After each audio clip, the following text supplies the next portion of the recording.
I know the first question, what the hell is a Spanish conversion? Well, today in this video, I'm going to tell you what a Spanish conversion is, show you a few examples that I've already made, and right before your eyes, make a new one out of a very cool old lap steel. Stay tuned. What the hell is a Spanish conversion? Well, you take an Hawaiian guitar, or a lap steel guitar, as they're more commonly known, and you convert it to be played like a fretted Spanish guitar, or what commonly is known as a guitar this day and age. Anyway, today our candidate is this Siri. You joker. Wow. Today's candidate, that's tacky. Today's candidate is this Kraftsman by K lap steel. It's in pretty decent, but also not necessarily collectible condition. It has a really cool set of early Kraftsman Deluxe tuners. There are a lot of sort of wormholes, etc. in the wood. I'm not sure if that's literally from little grubs, beetle grubs, or whatever it might be. Let's start with the easiest thing.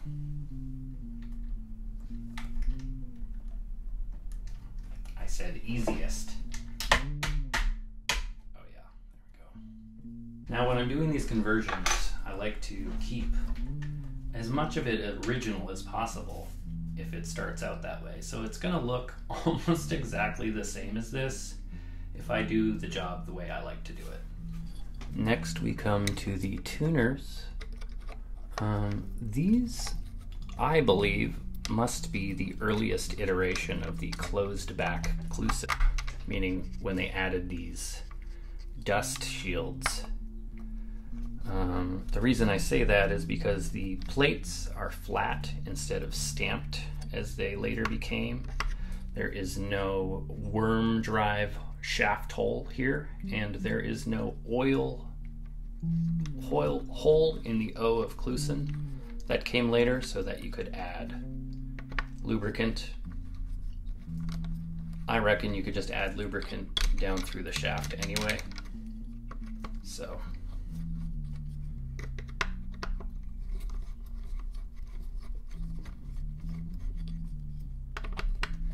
there were a few years where Kraftsman used this type of plastic formula where the buttons just shrank.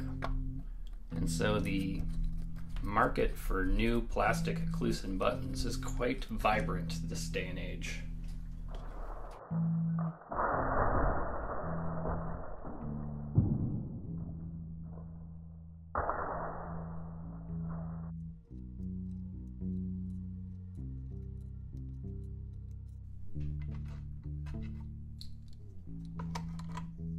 There's kind of a crazy texture underneath these tuners, making me think that the whole thing was covered in felt at some point. Weird. Here's a look inside the tuners. You can see it's got this bigger hole. This is from the wartime era when they had removable posts that come out very easily. But of course they're not removable with the backing on. Perhaps that was part of the reason for the advent of the backing, was to hold them in place. I have to wonder what literal logistical impact World War II had on the Kraftsman factory. Did they lose factory space? Were the base plates flat because their pressing equipment was being used to make bombs? Obviously they'd be lacking in laborers, materials, and factory space.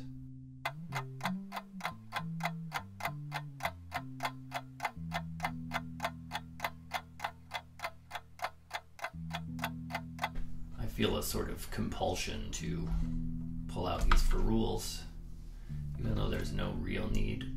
They're in firmly, but not tightly. Like obviously I'm pulling them out, just my fingers. Oop. But better to pull them out now than to be like hammering or routing on it and lose one in the sawdust. Well, since we're already at this end, I figure I may well go progressively down the instrument. And so that means we're taking off the fretboard now. Is that a good idea? Maybe we should check our geometry first. Anyway, these seem to be quite snug. I wonder if I can gently pry at the fingerboard and get them a little bit up before I pull them with some pullers so I don't damage the fretboard or the tacks. Although I can't imagine I'll be putting the tacks back in. I'll probably plug those holes. Now I'm hoping there is no glue. I think I can get in there. Oh yeah. This is gonna take a while.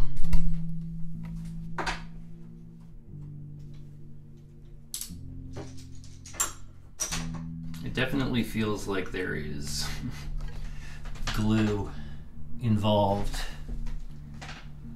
So perhaps I should heat this up.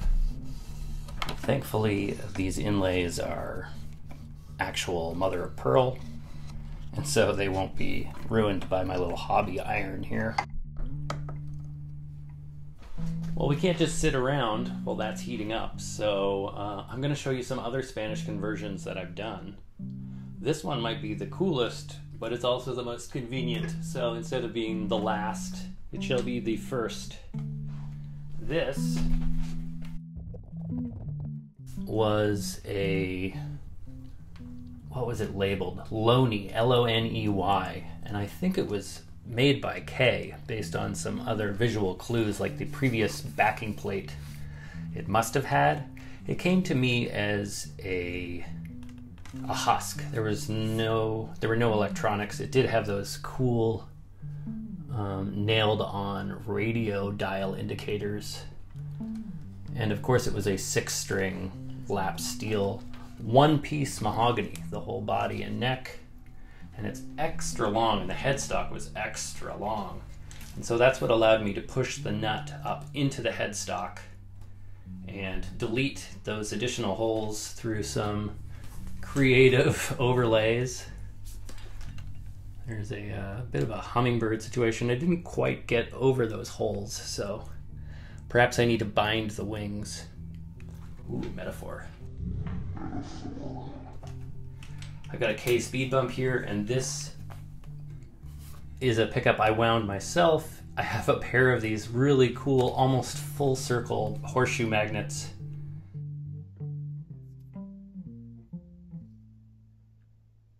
And the tailpiece is some brackets from cabinet handles, because I didn't have enough space. I initially had put the strings through here, I think, and then I couldn't intonate. I had to bring it all the way back to the back. I'm gonna check on this, and then we'll plug this in and see how it sounds. I guess we'll move this. Ooh, I can see a little bit of steam coming off of the fretboard. Not steam, but you can see some oils coming to the surface. And we'll try to get this knife in. I do notice the binding is plastic. So luckily the hobby iron that I'm attempting to burn down my house with right now is narrow enough to fit on the fretboard without reaching the binding. Definitely glued on. That's a pain in the arse. Okay, that still needs more work, so let's have a listen to this bass. Oh, it's a 30-inch scale. It's got flat wound D'Addario chromes on it.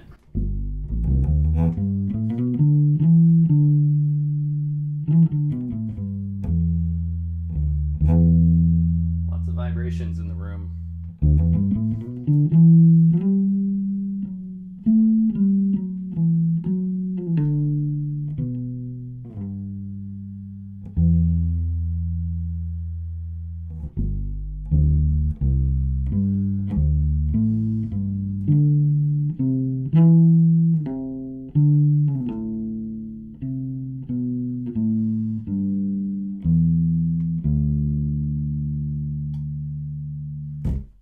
sounds like a bass.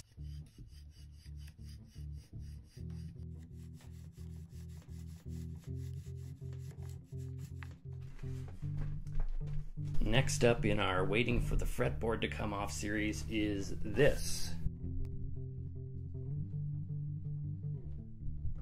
This is an Oahu Tone Master, as you can read. I used the original fretboard and fretboard width. I added a truss rod in this one, but the second I went to tighten it the first time, the weld broke. So that was a giant waste of time. Yeah, a curse on that truss rod company. On this one, I've got a wooden bridge hidden underneath of there in exactly the slot where the original bridge would have been. And I added these holes in the tailpiece here. It used to have a tone bender, but that wouldn't work with this low action. It's really cool. Here you can see the neck carve I did. That's just a shellac finish, and it got really dark. This is really nice old mahogany.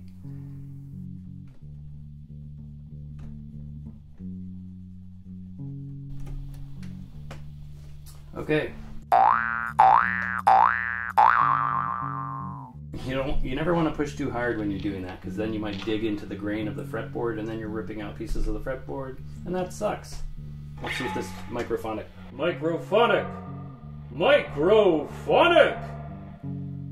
Yes, it is. Oh, I've got it in an open tuning.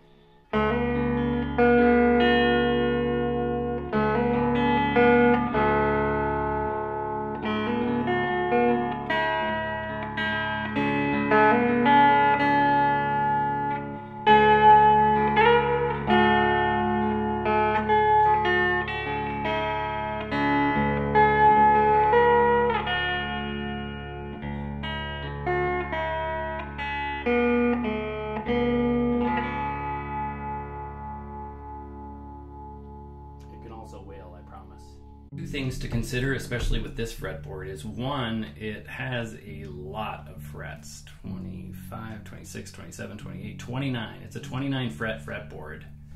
And it looks like it's probably a little wider than people are used to this day and age, but it's pretty narrow for a lap steel.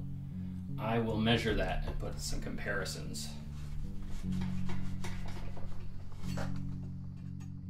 Finally broken through the entirety of the fretboard, and just need to pull up the last two nails at the end.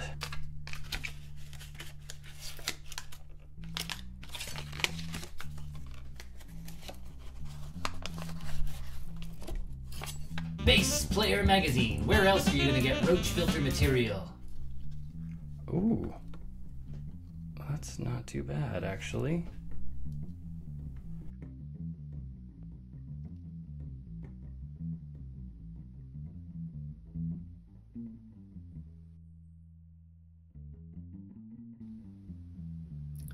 These do appear to be insect holes. Before we get any deeper into the fretboard and neck situation, let's take off the control plate and have a look at the electronics and pickup. I already tested it. I got nothing out of the output jack. Not surprising, it's loose. Everything's a little loose, to be honest, so. Use the right screwdriver. Take off first this bridge plate cover.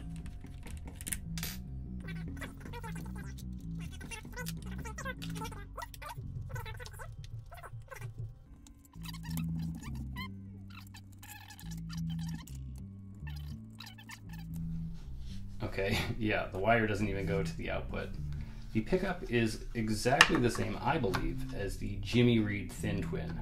Now, the Thin Twin did evolve over the years, but I will get you a different example that's also from the 40s, I believe, and you'll see similar characteristics to this. Okay, here is the Thin Twin. More or less the exact same thing, but with this decorative cap on top. Oh, there's a couple of Alnico magnets I was looking for. Found them. Let's see if this patient has a pulse. Ooh, what's that wire? That's not good. That appears to be the ground wire or the hot wire from the pickup. And this would appear to be the other side of the coil. So coil's not attached to the pots. Let's see if it is viable. There we go. Okay, bad news. We'll have to look further into the pickup. Hopefully there's just a loose solder joint somewhere and I don't have to actually rewind this pickup, because although I do rewind pickups, I really hate it. It's a really unpleasant task.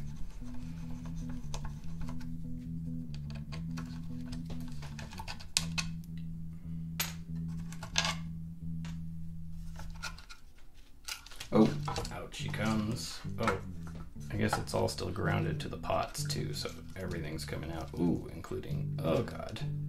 Actually, the coil is free floating. It can come out. Okay, cool. Might as well have a look at the base plate, which has been covered in tape, probably because it's rusty as heck.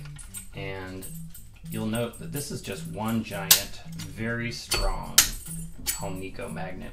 And this is the standard pickup, quote unquote, and then the one with the chrome cap is the deluxe. It's used on their Sherwood Deluxe lap steel at the time, and then later their thin twin, etc. But in this pickup, you actually have more direct access to the magnet, and so you get a clearer and louder sound. Seeing the coil wire coming out like that is rarely a good sign, but I'm gonna hold out hope that we still get a signal out of this puppy. Overall, I'm getting less hopeful. I'm gonna pull off this outer layer and see.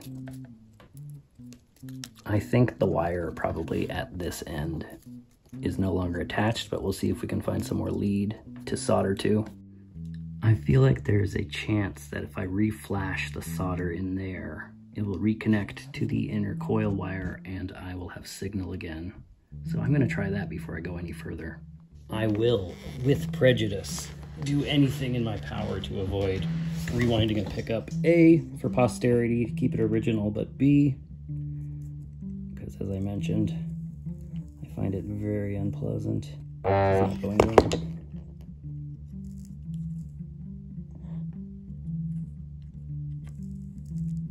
Come on, baby.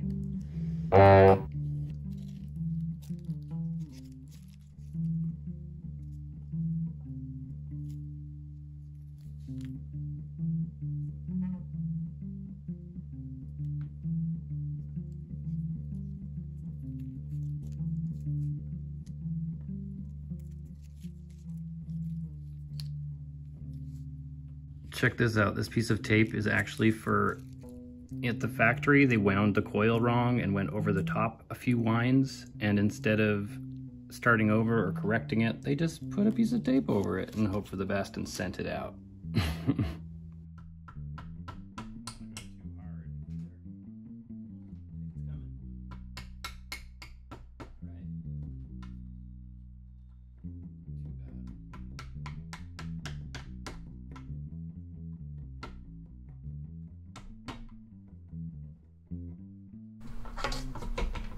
Oops, don't want to poke more holes in here than we have to, but I might do little pearl inlays where those stain marks are. We shall see, and I might shift the length of the fretboard. I think 24 frets is probably more than adequate. Of course, one of the nails went missing. I couldn't see it anywhere, but use my sick whiz gear phone magnet. We're good. Take a whiz! Okay, I don't want to think about the pickup right now anymore. Too annoying. So I'm just gonna clean off all the old glue. Oh, and a little bit of wood. Whoops.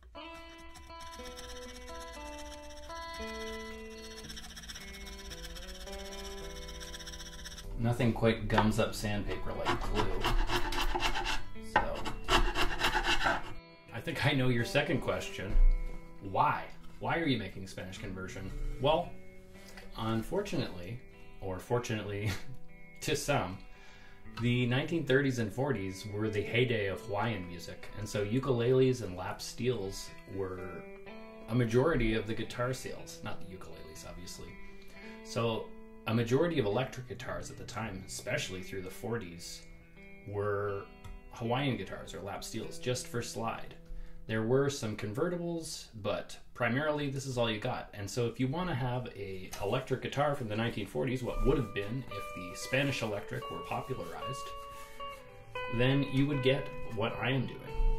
I'm taking 40s lap steels and making 40s guitars. Guitars that could have been. Whiskier, now for daddies. I don't think I'll keep this jack plate. On the other hand, it does kind of fit the vibe. So maybe I'll just repair the wood underneath.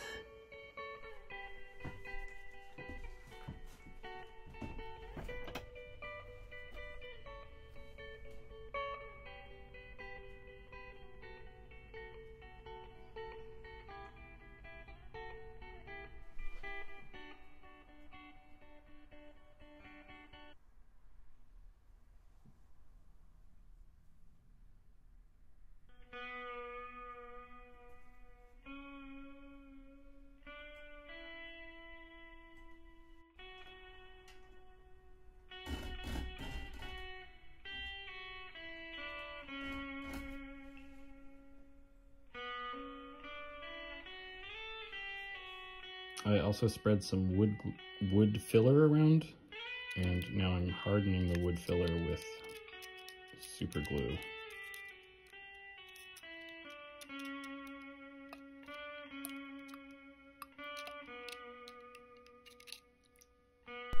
So realistically, best case scenario when you're doing one of these Spanish conversions is that you've got a flat plane. The wood has not pulled forward with string tension over the years, because the tension tends to be higher on lap steels because there are usually a thicker gauge of string and a variance in tunings that's usually higher than the standard guitar tuning. So this one is flat. One thing I often do in my one-piece builds is I will set up a router jig to lower the angle to the nut, therefore creating greater projection over the bridge. So we'll have it level with the where it's connecting the body and then come down at the nut. And that will create a greater projection over the bridge, and then we can get a higher bridge and have more room over the body with which we can pick or hold our hands.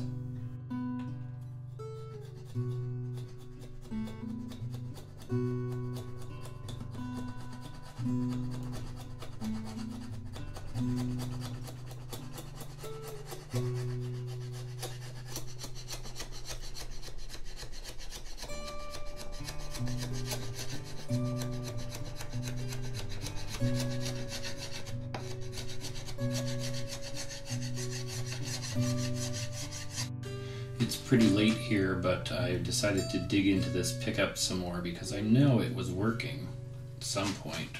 When I bought it, it definitely worked. Otherwise, I probably would have returned it or complained or something. But I stripped back the wire. Where's the end? Strip back the insulation from the wire so you can get it exposed enough to get a reading. On the other hand, on here, you might have already seen a preview, but look, we've got 9.53K. That is a nice, healthy coil reading. And now I will attempt to re-wrap the original tape around the coil. Okay, I have the wire now to a length where it will be covered by the outer layer of the tape, and now I'm going to add a lead wire to it The first step, of course, is stripping off the very thin layer of insulation.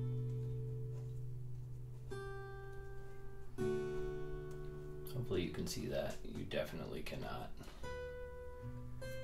Can you see the difference where some is still the red copper color and other comes down to more of a light see-through chromy color? Here you can see that I now soldered the wire to a piece of copper tape. I find the copper tape takes solder like a champ, and it's nice and flat, and it's a nice convoy. It's a nice way to transition from the coil wire to the lead wire. Okay, it's tomorrow. I just walked my kid to school and then went through the park down to the beach with Buggy.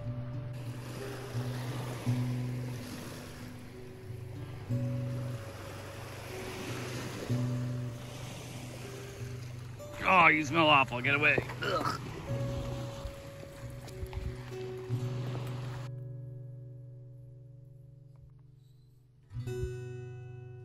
And now I'm back and remembering that last night I was graced with the wonderful news of this pickup coil still working, even though it's got those wrapped wire coils around the outside of the bobbin. Yeah, I'm gonna leave it like that, and if it dies, I can rewind it or replace it with the other coil. I actually don't like the fact that the coil or the bobbin is so much larger than the magnet. I think that proximity of the coil and the magnet to each other and to the strings is integral to pickup design. And so it's an interesting experiment, I guess. It's kind of like an air coil. Even Grandpa's gonna love whiz gear. World War II was a doozy, hey Grandpa? Alright, I gotta quit effing around and finish this repair / conversion. God, there's a lot to do still. A hell of a lot. I've been sticking to the easy stuff. Crap.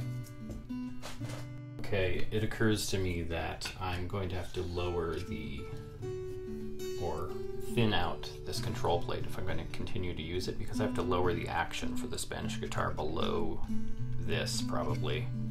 And so I have to pull all the electronics out to facilitate possibly cutting off some of this material.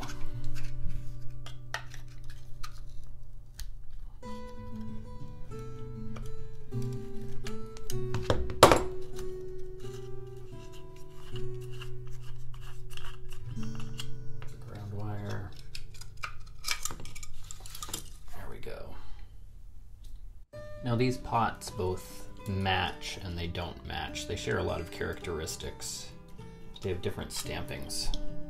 This one says that, and this one is still partially obscured. I don't know what this means. To my relief, the neck is pretty flat on the back side. It definitely needs some material removed from the middle. It's buckled a little bit, but it's not bad.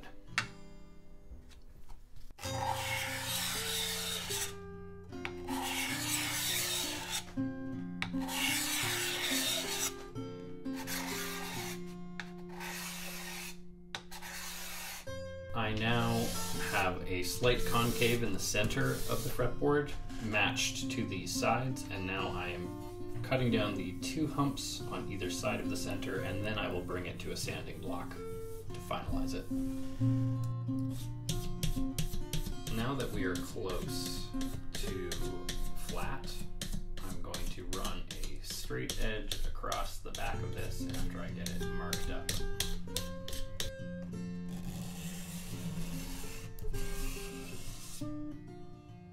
Okay, now you can see there's only a mild concavity in the inner fretboard, and that means we're ready for a final little sand down.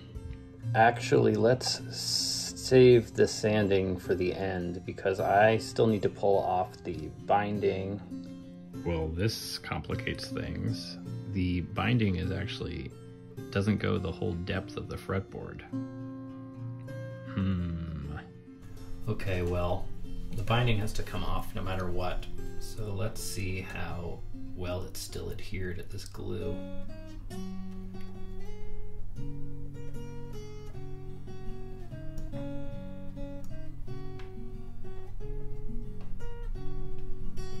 It's a little tough to get off. Oh, okay. I think we started out. Okay, yeah. It might come off easy from here on out. Famous last words.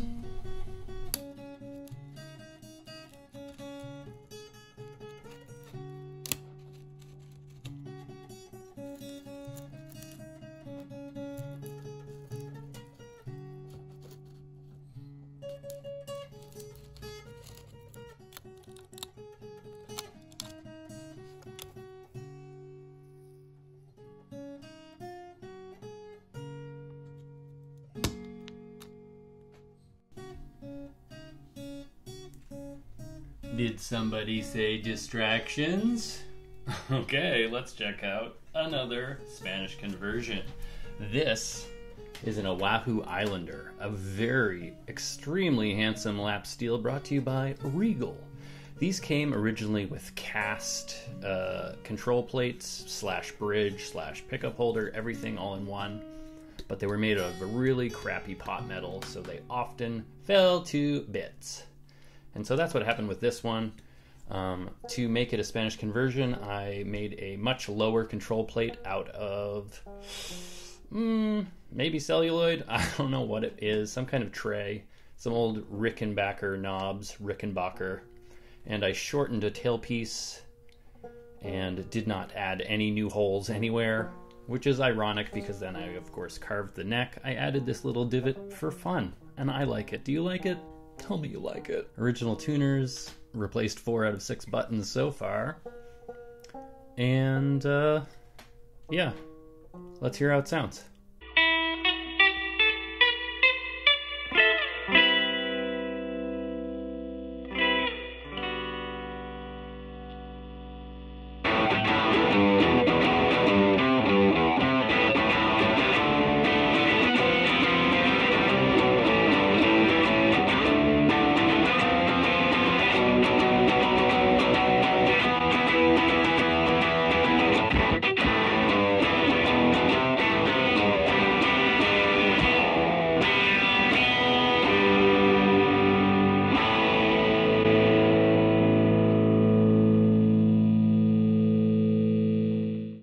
Okay, on that Oahu, you could clearly see I had to make a very low control plate. And here, you'll see much the same. There's a gap, an obvious large gap here, but also it's resting right on top of the control plate, which is very thick. With a flat projection off the frets, I would have to cut the control plate at least in half. Perhaps I would even make the entire thing as thin as the top. They come right to the edge of these roundovers though, I think. Looks like it's about 3 millimeters, maybe slightly less.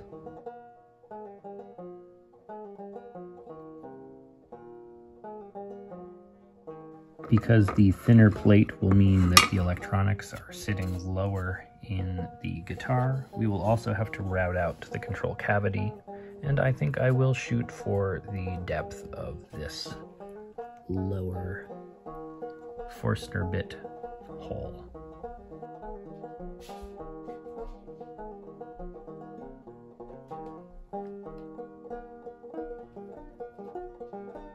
Let's make this thinner.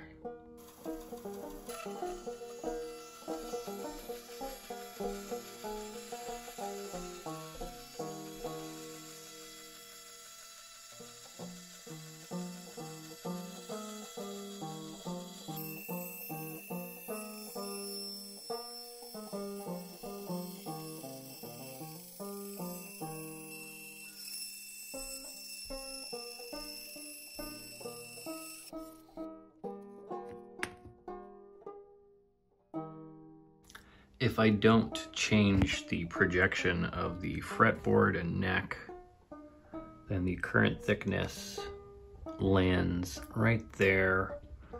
I think we could probably pull it off. I think with a short saddle in there, it would work. Obviously, the reason I would take off part of the fretboard here is so that there's a room in here for you to play. Your hands resting back here. You got this area to play, really. Oh, it's gonna be too late when I ask this, but what do you think?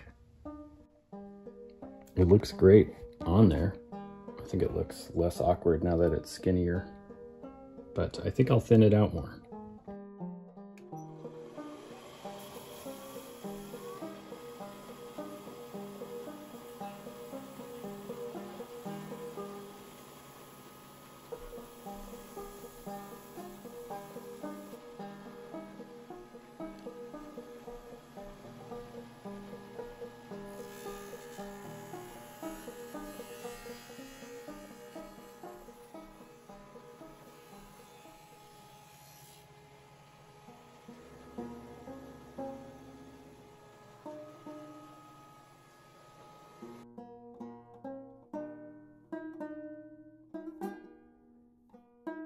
Now, obviously, I was a silly little goose when I put this on the sander and I didn't cover the surface, and because of that, I thought this would grip onto the base of the sander, which is more or less a sandpaper itself.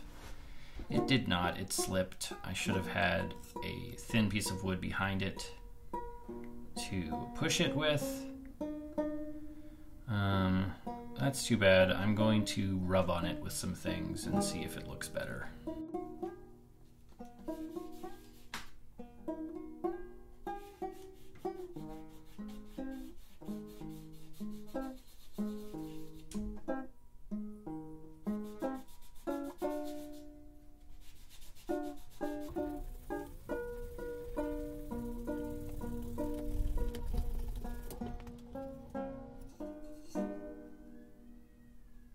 Yep, it's still scratched to shit, but it's a little better.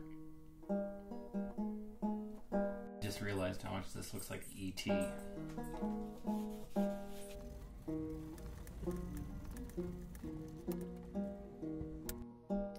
Look how pretty this side is, though.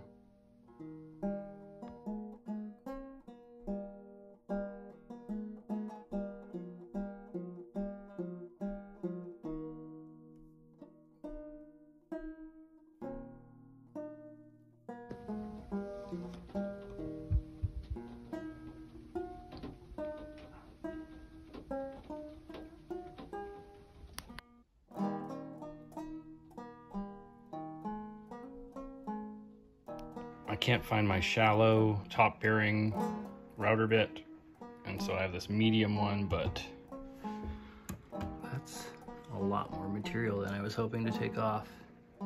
On today's episode of It's Raining, and my router bit's too deep, but I'm doing it anyway.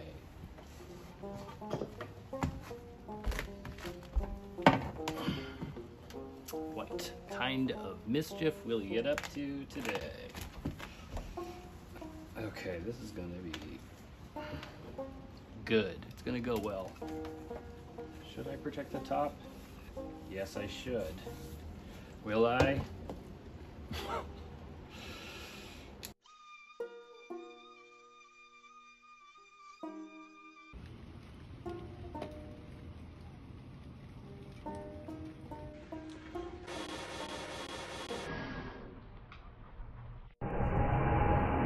The reason I want to take out or take off or modify the fretboard at all past this 24th fret is because this is where you need to play, and the fretboard might get in the way. I don't know, I play over the fretboard a lot when I want a warm tone, but there's just not a lot of room here for picking or anything else in between the control plate and the fretboard. Another consideration I'm having is cutting some material off the bottom of the fretboard past the body connection point, getting progressively lower, ramping downward, and that will provide some fall away here, and then these will be a little bit more out of the way. And if you really want to play the 29th fret, you still can. I have this one shortened tailpiece. It could work in conjunction with this. Maybe cover up a little here. This is looking trashy.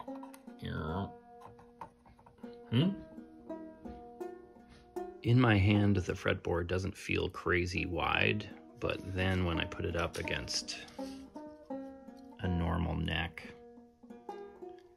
it shows its true colors. The lazy man in me wants to leave these frets in and figure out some way to grind down the edges of the fretboard to thin it. Okay, I got nothing done. Might have planned what to do with the fretboard, so it's time for coffee break. Oh, speaking of that, these videos are taking a lot of time, it turns out, and I'd say generously I'm probably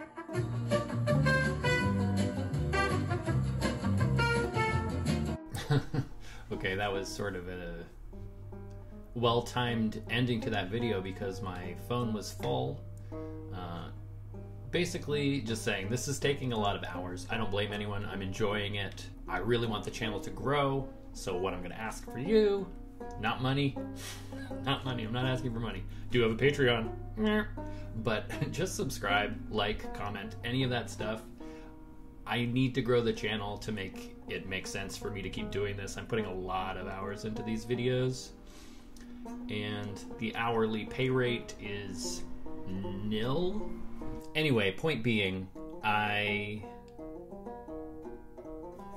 what is my point? Begging for subscriptions. So subscribe, thank you. Okay, this is definitely a terrible idea. I don't have a belt for this sander yet, so I'm going to use the disc and try to get even, I don't know, let's see.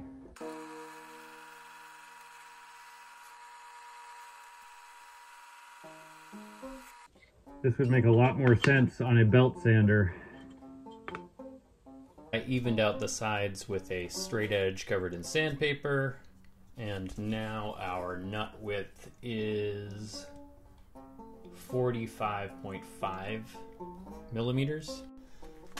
Okay, now you can see how much material has been removed and how much thinner the fretboard is than the neck now.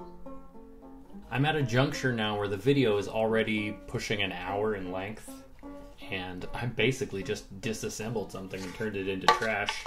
You can see I've been taking the finish off the actual neck, and I am going to glue on the fretboard.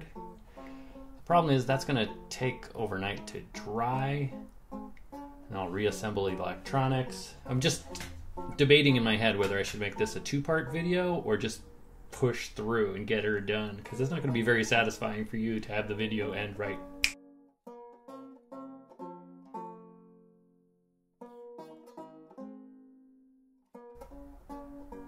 Did I end it? Tell me in the comments if this video is now over.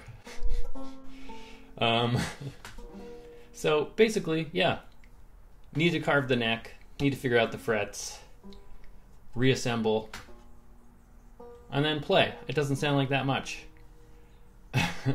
Nut, saddle, tailpiece. But that's pretty much the whole project, so if I leave it all out of this segment, this will be almost worthless.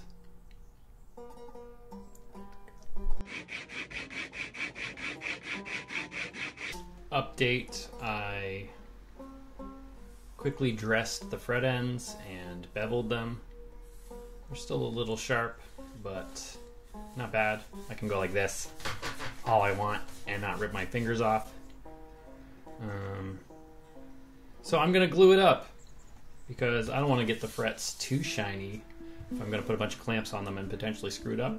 So let's glue this puppy on. Because Brazilian rosewood is dense and oily, I scored the back so that it will have more grip for the glue.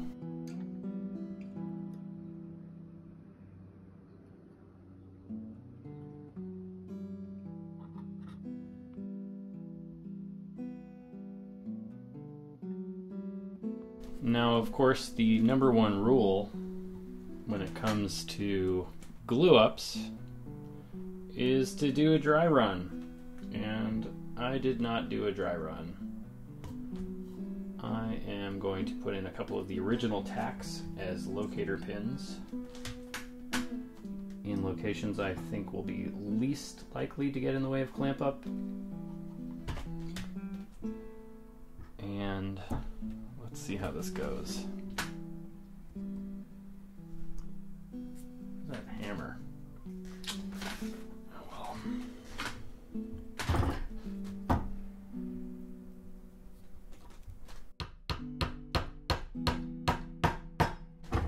One.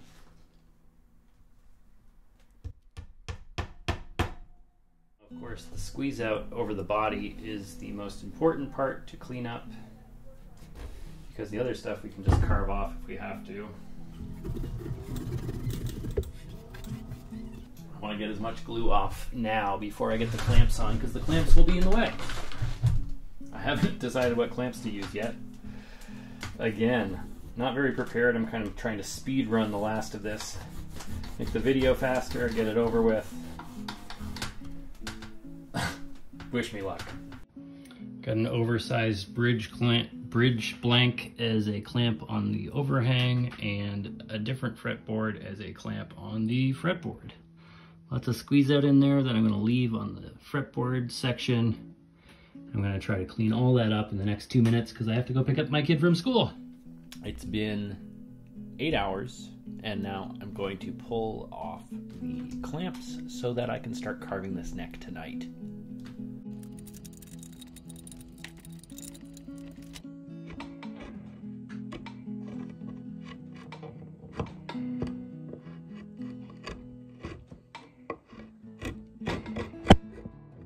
I was absent-mindedly just going to start ripping into this and start the carve, but I realized there's like a 1/4 inch of extraneous material on the sides and then a bunch of material here, and I should probably flush trim it with the router and then possibly even do a round over with the router, but I'm going to start with the flush trim.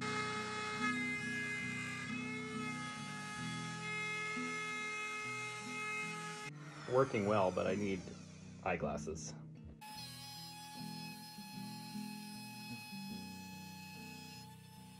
I managed to keep the dust out of my eyes, but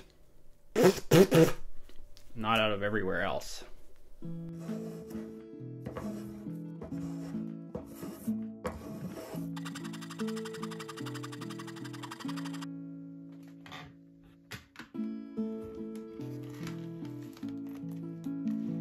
Okay, it's tomorrow again, and I got pretty far in this carve. It's basically just rough carved out. I want to thin it out. I think I want to have a volute, but I do have some chip out damage here that I need to fix first. And yeah, because it's still kind of a baseball bat. You can also start to see some of the nail holes, and obviously there's some of those insect holes. It's actually easier to carve a neck at night or in a dark space because you need a high angle on your lighting so you can actually see if you're creating straight planes or whether they're not.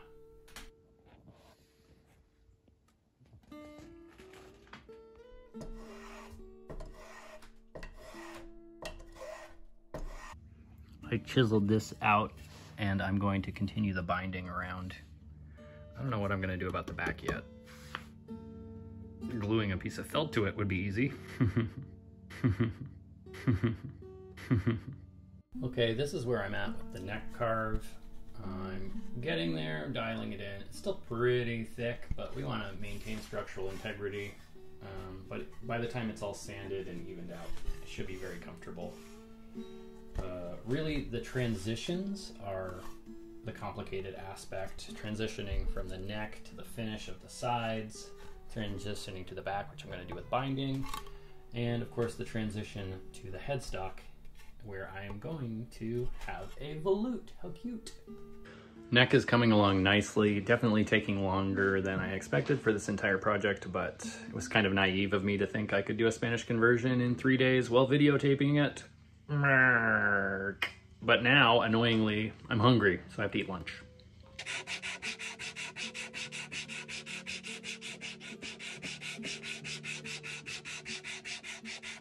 The sun also provides a good light source. Because I'm feeling the time crunch, I'm not really showing a lot of the process here. The neck carve right now, I'm just determining what my accent pieces will be and dialing them in so I can get some shellac on here and get the electronics in and a nut and a saddle. Not exactly sure what planet I thought I was on when I thought I could finish this project in 3 days.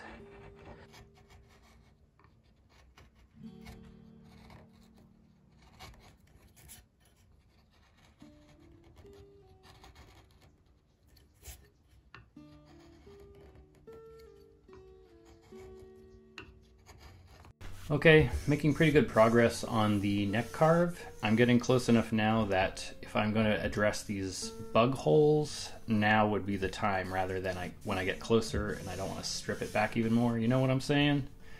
Because it involves super glue and that can penetrate a little bit. So,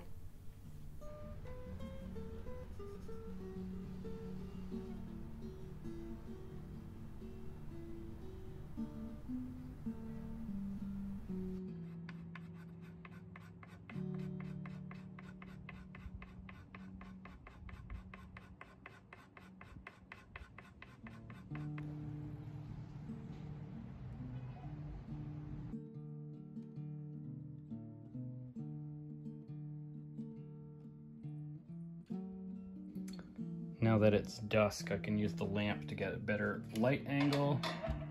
Make sure all my planes are straight.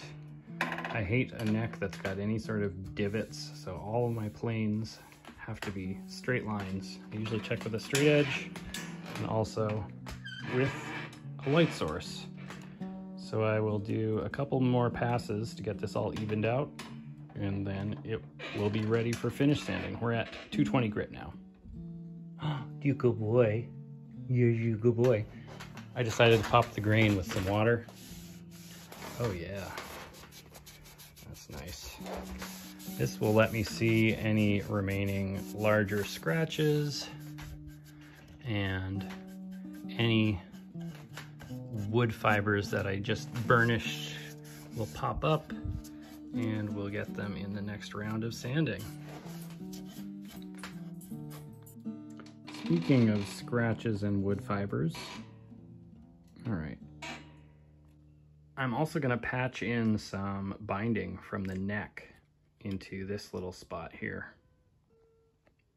I knew it would happen. I didn't know it would be this dramatic, but really a better solution for plugging these, if you want to be discreet about it, would be to go fully clear, add no dust, or use wood filler and reinforce that with cyanoacrylate. Here I've generously shown you how much better angling your splices looks than butt jointing them.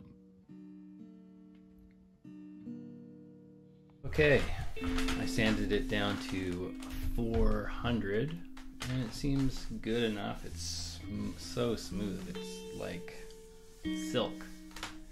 And I'm going to lay a coat of shellac. It's not a committal coat. Shellac isn't a committal finish. Like, you can sand and refinish shellac all you want. And on a neck, it's particularly easy to get a good finish. Sorry, I'm in the squeaky chair. Try not to move it.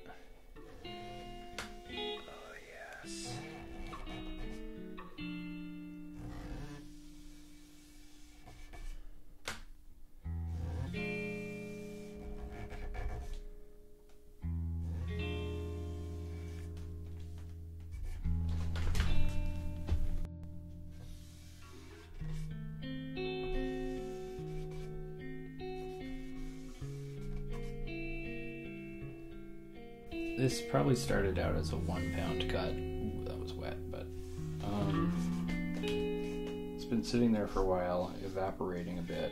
Ooh, this is a really wet application, but it's probably a pretty thick cut at this point. I won't need to put many coats on. The end grain is going to require many more applications, but the body of the neck might be good. Now, that wasn't me. I didn't do that. That's some old glue. Now, to make myself feel better or feel like I'm progressing, I'm going to put on tuners, and instead of replacing the buttons on the old ones, I have a nearly identical set with this cool semi-transparent plastic.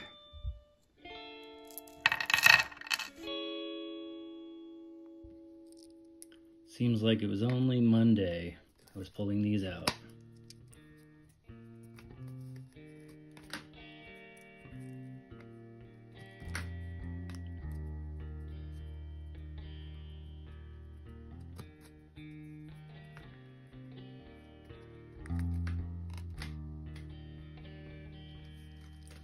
They're the exact same era, just have a better formula of button. These are bad tuners. They're floppy like this because of the loose posts, but hey, let's keep her a ridge, right? Yeah, you know those screws are lined up, son. Any thoughts on what to do about this? Just leave it? If I sand it down, I bet I'll get a real nice mahogany look. 3-piece, I guess. Surprise! I'm back to working on the pickup. I don't think soldering is inherently interesting to watch. I'm going to attach these 2 wires back to this. But it is amusing to see that I am doing it crouched on the floor. I replaced the wire with cloth, anti-cloth wire. The pickup assembly is looking all good. I put a new white lead on the coil.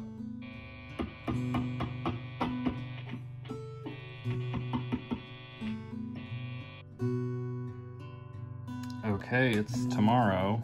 The control plate is in. Ooh, only 1 screw in there. Pickup's working. I haven't dealt with these holes yet. I'm gonna see if I've got little abalone or pearl inlays. Need to get that out. It's glued in good now. I need to cut down a nut. Tuners are in. Then I need to figure out if I can use the original tailpiece here and add a saddle.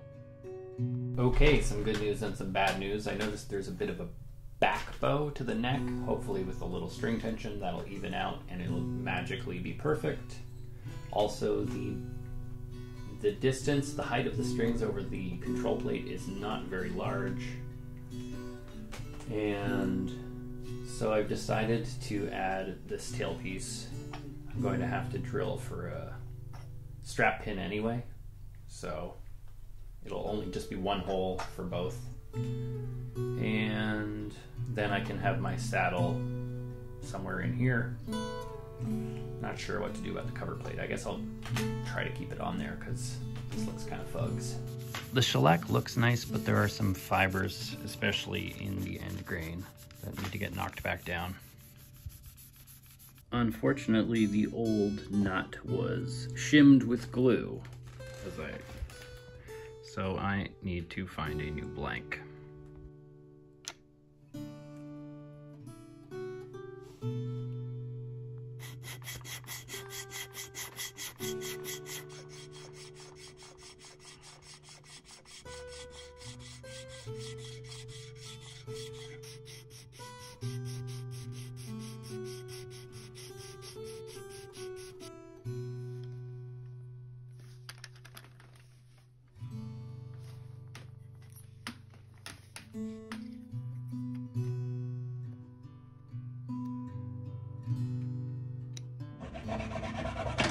Geez, another day. It's almost time to pick up my daughter from school. I'm laying out the nut. Then I have to do the saddle, and then I might be able to test it. I have 1 hour. On the nut, I like to go 3 millimeters in from the edge of the fretboard for the E's, the E strings, and then I get out the Stumac ruler. Sometimes I just do even spacing, but I have this, might as well use it. Now I'm just gonna check on those trajectories from the tailpiece to the nut and see that my line is where I want it.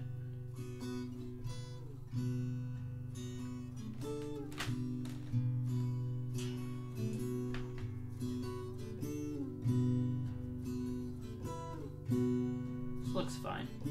Probably work.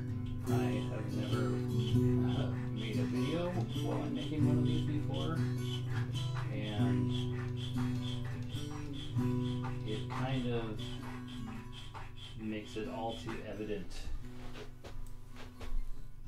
what huge an investment of time this is.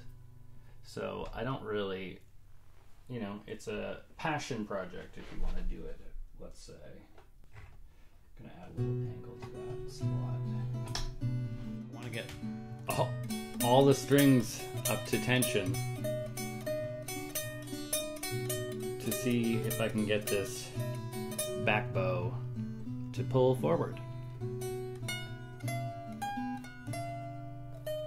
I have nothing in for a saddle, and the action is definitely lower than it has to be, but there's still this hump around the 7th fret, I think, maybe the 9th. Yeah, the 9th. So I may even consider heat straightening the neck a little bit, but I'll leave it under tension. It's not very much tension until I get back from picking up my kid.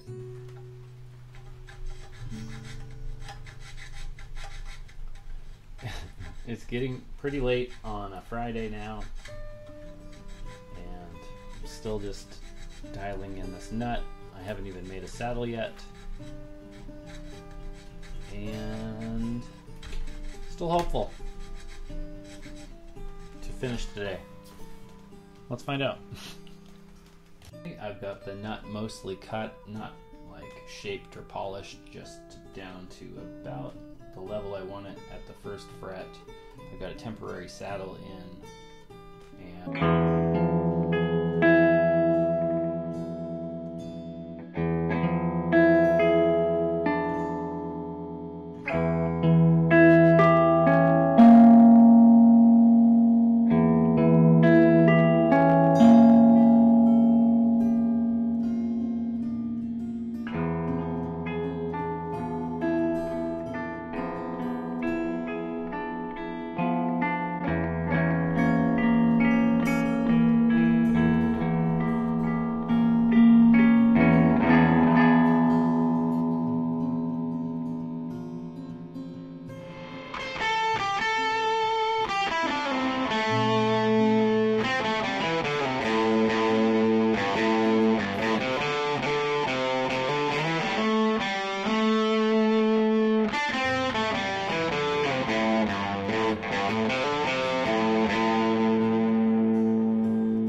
burnt out as shit. You heard me just playing that a little bit. That was fun. It needs a little bit more fretwork. The nut needs to have its final shaping, and I need to make a final saddle. But let's get some beer first.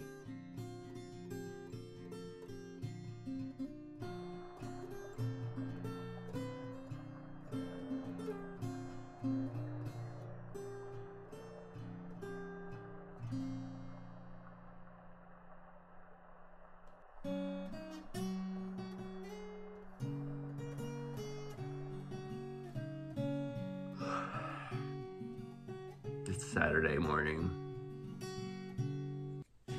I had 3 drinks and went to sleep.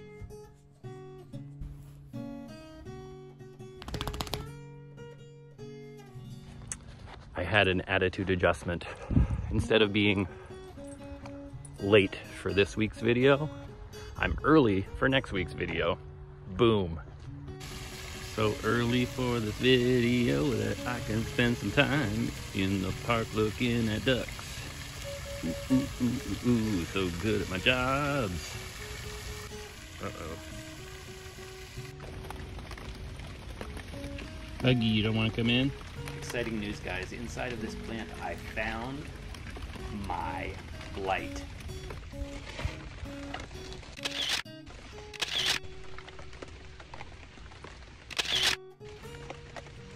I also sat on my glasses last night and invented the world's first quick release glasses lens. Check it out. Are you sick and tired of wasting all your time trying to get out your stubborn glasses lenses? Well, there's a new way. The new Lorimar Quick Release Lens is the easiest way to remove your glasses lenses in just seconds, and it works more than half of the time.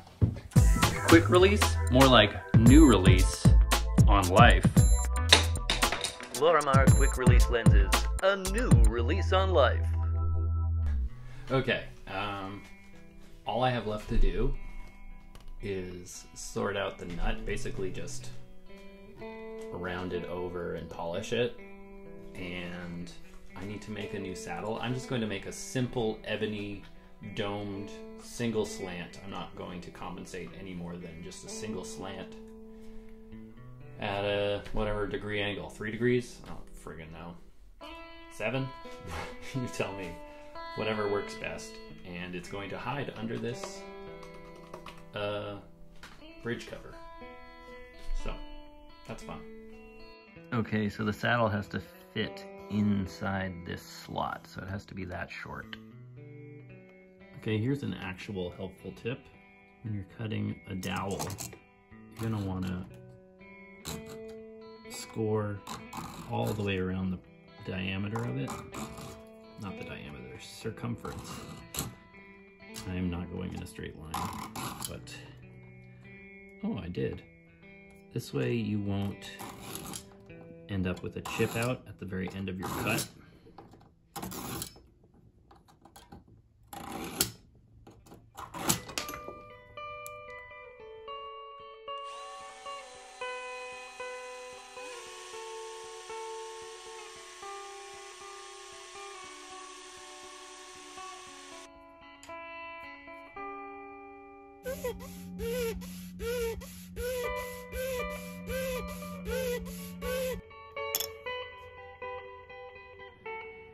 Here's where it landed with a rough intonation. I can add some additional intonation later if I choose.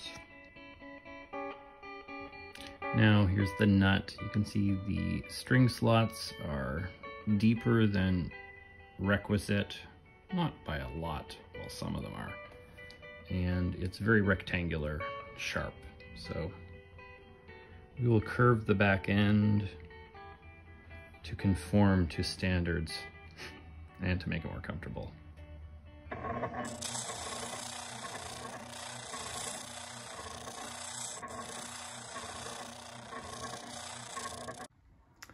I made it marginally better.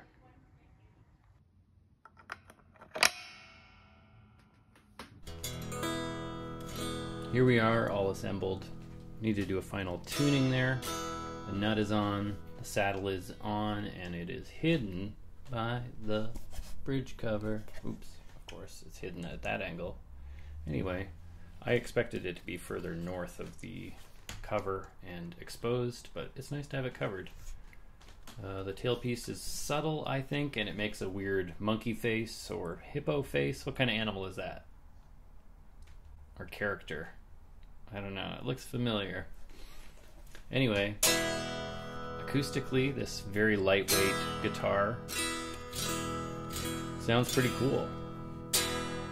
It's deep, it's rich, and the pickup is very microphonic, And so if it can pick up on the warmth of this mahogany, it should be very deep and awesome. Okay, with the microphonic pickup and resonant body, the carryover, especially I've got it in an overdriven, you can hear a lot of buzz, I'm sure, but there's a lot of resonant overtones, there's sympathetics that come through.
Spanish conversions. Is them's worth it?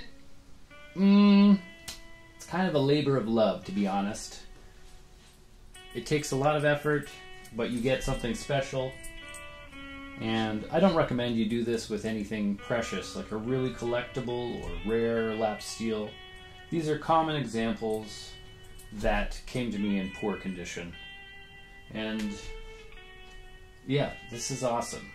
The 40s were a great time for Hawaiian and slide guitar, but not so great a time for the Spanish electric. And so, boom! That's a boom, baby! Just like a Costco boy, I boomed these into existence. I don't think this is a very common thing people are doing. More often than not, it's like a Martin Hawaiian guitar or a Gibson Hawaiian guitar getting converted to Spanish. Acoustics I'm talking about, of course.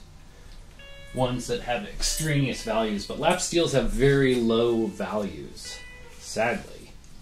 They're beautiful instruments. Playing slide guitar is a lot of fun. Open tunings are incredible. But also, doing this is amazing. There are complications in every rebuild to a Spanish conversion. And you have to be willing to put in that time, and making this video made me realize the amount of time is a lot. So, yeah, if you're going to do this and hope to make money off of it, good luck. Thank you for watching. Subscribe if you want. Boom, boom, boom. Sorry this video's so long. Good day, good night. And Buggy says he loves you. He doesn't mean it though.